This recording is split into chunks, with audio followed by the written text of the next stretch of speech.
If you're building a big block Chevy, which way do you go? Mild or wild? Let's take a look at both. In this video, we're going to take a look at two combinations. Both run on the same 540-inch Dart SHP short block. One's a little on the milder side, one's a little on the wilder side. But these aren't the only combinations you can run. I'm sure after you see the power curves of these two different combinations, you're going to ask, yeah, why didn't you run this cam with this head or this head with this cam? Yes, when we run two combinations and one makes this much power and one makes this much power, there's a lot of stuff in the middle. There's also combinations that make more power. There's also combinations that make less power. That's what I want you guys to do. Take a look at the combinations and the information I'm giving you and read between the lines. Let's check out the results. Anytime somebody sends us something to test, and the test on this Dart 540 short block, the SHP short block, is a perfect example. I like to run as many tests as I can with that because while we have it, we want to be able to use it as much as we can. And in the case of these Dart SHP short blocks, I can tell you that every one that I've run, and I've run this big block one, I've run a couple of Fords and a small block Chevy, and every time we've run them, they've run flawlessly. And don't worry, they're not a channel sponsor. I don't have any channel sponsors, so we don't have to worry about anything like that. And not that you would anyway, because I'm always going to tell you guys the truth of what's going on. If something's working, it works. Something doesn't work, it doesn't work. The dyno tells us what happened, so it's pretty easy to just say, hey, look, here's what happened. But on these Dart short blocks, the SHP short blocks, they've always worked really well, and it's not because we've been nice to them. For instance, on this one, I ran several different head and cam combinations. I ran different tunnel rams on it. I ran nitrous on it. We ran a blower on it, you know, into the pretty far into the 4-digit stuff. So we've, you know, not been nice to them. We've treated them like you would treat a kind of race motor, and they've all worked very well. So this was a Dart 540 SHP short block. And what that means is it was a Dart block, which is always a good start. It had forged rods, forged crank, forged pistons, and it combined a 4.5-inch bore and a 4.250 stroke. I don't usually like going much bigger than a 4.250 stroke on these standard deck blocks. The problem is you run into windage issues. Even on a 4.250 stroke, you have to have a really good oiling system on a big block not to run into windage. Just like we find out on the engine dyno, you also have to have the oil level at the right spot. Otherwise, we've seen a big change in power. We've had a big power loss from having too much oil in the pan, and it's usually the amount of oil that they say we should run in the pan, and normally we always have to run a lot less than that, which is not a problem on dyno because it's stationary, it's not moving around. We don't get oil slosh or anything, so it's not moving away from the pickup or anything, so it always works well. But as we have to adjust the oil level with these longer strokes to make sure that we have a good oil pressure curve basically when we're dyno testing. But on this particular combination, on this Dart SHP 540 short block, what I did was we topped it with a couple of different combinations. I wanted to do a mild and wild combination. We'll start out with the mild combination. So I wanted to show what a guy might put together, you know, if he was putting it in a kind of a daily driver. You know, a 540 is a healthy motor, and something that makes this kind of power and torque would be a lot of fun on the street. Because if it's just something that you're going to go out and you know, spin the tires on all the time, this would be a good combination. It was, plus with this mild cam timing, it would drive well and stuff. So what I did was took the 540 SHP short block, and we configured it with a good oiling system because we knew that, you know, on the big blocks it's kind of a problem. It had a full Moroso deep sump pan in it that has an integrated windage tray and all that stuff. So we had that pretty well taken care of. That combined with the oil level made sure that we had a good oil pressure curve.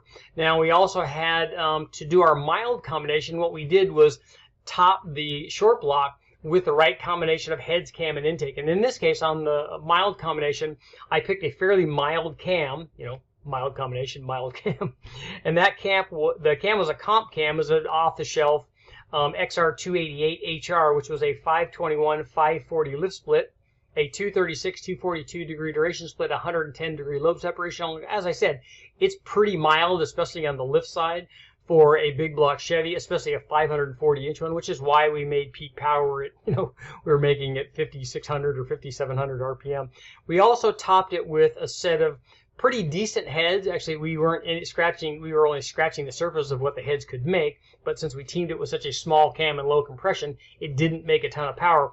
But they were trick flow 320 power port heads, so they were their as cast heads, 320cc intake ports, 122cc combustion chambers, these things flowed like 360 CFM, so they had enough airflow to support way over 700 horsepower, and we weren't making anywhere near that. So the heads had a lot more potential. As I said, we just cammed it and didn't have any compression in this thing. We also topped those trick flow heads with a single plane intake, a Team G, and a 950 carburetor. 950 Holley Ultra XP. Obviously, we had an MSD distributor and stuff in it. So when we ran this thing, it was about 8.8 to 1, which makes it perfect for boost, which we'll be talking about later on. Or doesn't make it perfect for boost, because even higher compression is perfect for boost, but it makes it want boost. So run in this configuration with that head cam and intake package, our mild 540 produced 636 horsepower and 649.6 or 650 foot-pounds of torque. So as you can see, if you've seen any of the other videos, you know when you make more torque than you make horsepower, that's kind of the definition of a mild combination.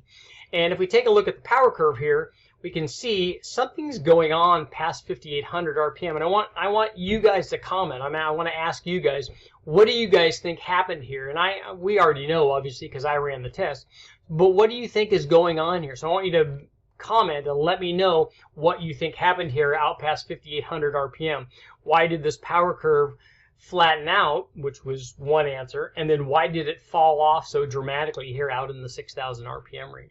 And now that you guys have made your comment, I can give you the answer. Obviously, this thing had a very mild camshaft in it, but it also did not have anywhere near enough valve spring pressure. So we ran the springs that were supplied with the cylinder heads, and unfortunately for that combination of that camshaft and the RPM that we were running, there wasn't enough spring pressure to control that particular camshaft. Now, unfortunately, I didn't upgrade the springs on this head because we were stepping up to another combination, and again, I had to make all of this happen in one day, so I was kind of, we were hoping for the best, and maybe I should have checked the spring pressure before I put all this together and figured out that that wasn't going to be enough.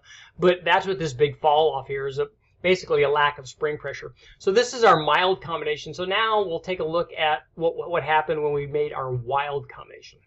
So after setting our 540 up with the mild combination with the small comp cam and the trick flow heads and the single plane intake with the 950 4150 style carburetor, it was time to upgrade. So what I did was basically we were going to change, we don't have to make any changes at all to the short block. What we're going to do is change the heads, cam, and intake. So we're not even going to change the compression, although if we did a compression change, it would definitely be welcome.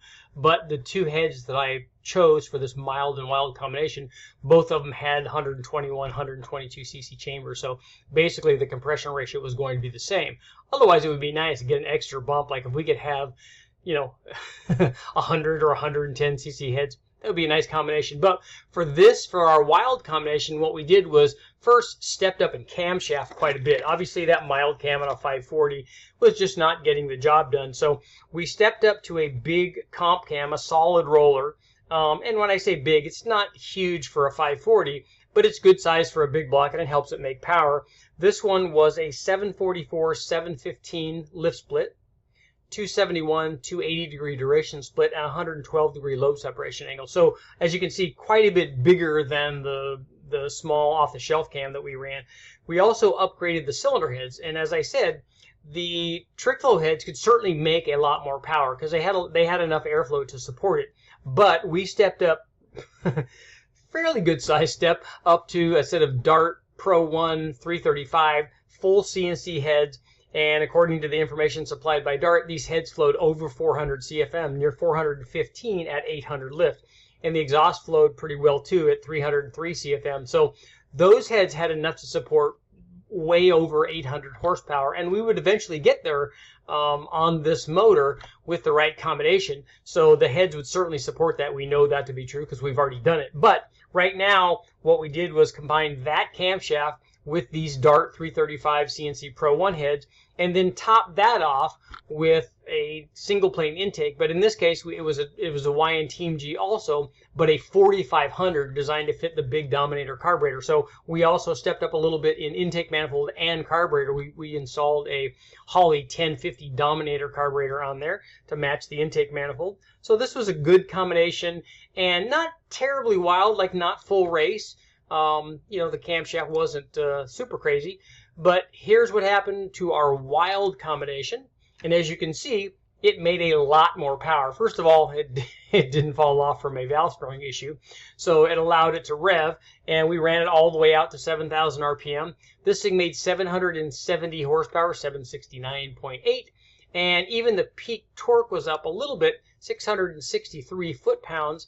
And as you can see, it made power farther out in the RPM range, at a higher RPM range. In fact, compared to the mild combination, it was down in power from about 4,800 all the way back. So, you know, again, that's why I did the mild and wild combination, to show you that if you're going to put something in a street application, first of all, hydraulic roller is a good choice, because you can set it and forget it, not have to worry about it. And also, this mild cam is going to make power at a lot lower RPM. You're going to be able to drive around. It has plenty of torque. You can spin the tires. I mean, you know, this thing still had 550 foot-pounds at 3,500, which is a pretty good amount of torque given the fact that this thing was like 8.8 to 1 compression, which is not very high. But it did rev out fairly well and made good peak power. The thing sounded great, and this was a good combination. But what it really needed now was either nitrous or boost or tunnel rams. And lucky for you guys, I actually ran all three. So we're going to take a look at that in another video.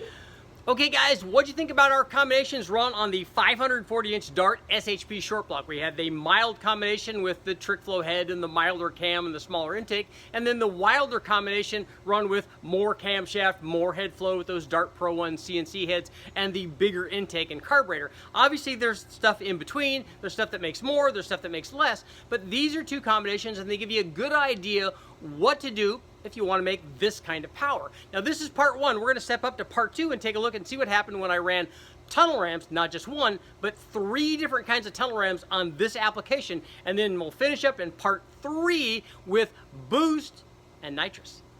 And as always, make sure to like, share, subscribe, do all that stuff. I got more testing coming up, including part 2 and 3 of this series.